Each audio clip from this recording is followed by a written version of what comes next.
Undecided Option, Part 3, Flower Garden.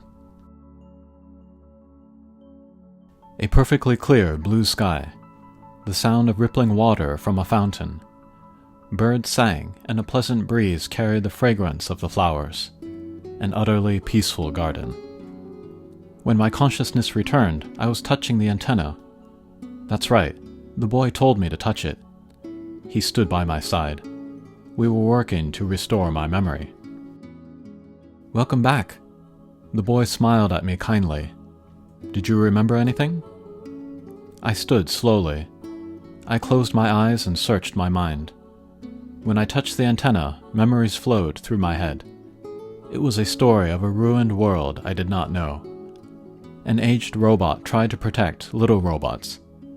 The tortured choice he made must have come from a place of love. I was reminded that I shared that feeling, the desire to protect something with body and soul, all my heart. It was my sister. The words escaping my mouth surprised me. My little sister.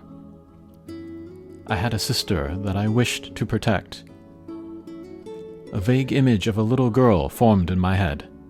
She always followed, calling me Oni-chan, Oni-chan. Fragments of memories faded in and out. Yes, I had a sister. She was more important to me than I was to myself. She was childlike, frail.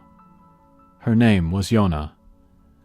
I still didn't know who I was, but I understood one thing. I had to get back to Yona. From when I awoke in this world, this was the first thing to stir my heart. Indeed. The boy peered searchingly into my eyes. Good. Let's continue restoring your memory. I must remember. Where Yona is. Is she safe? Why am I here without her? The shards of memories needled me. My eyes jumped here and there as my feet took me to another antenna. Hey, wait a second. From behind me came the hesitant voice of the boy. What? I turned around in irritation and saw the boy staring intently at a fountain, avoiding my gaze. You don't have to rush. Instead... What's the matter? I had to find the next antenna. Sorry. First thing, I should have given you clothes. What? I looked down at myself. The wing-like clothing wrapped around me had gone, and I was naked. Whoa! I rushed to cover myself. When did my clothes disappear? No, I never had any clothes. Since I awoke from that darkness, I don't think I was ever clothed. Suddenly, I felt shame. Just as memories came back to me, so did feelings. Looking at the boy, I saw he was covered in the white winged clothing. I'll get you some clothes. What would you like? The boy giggled as he snapped his fingers. In that instant, suddenly I was wearing something bizarre. It had a large collar, and it was colored bright yellow and red. The trousers were baggy and difficult to walk in. A red wig sat on my head, and a red ball was stuck to my nose. How about a clown costume? I'm not sure about these. I needed clothes, but not just anything would do. I see. Then how about this? This time I was covered in stiff white material. Around my head was a dome.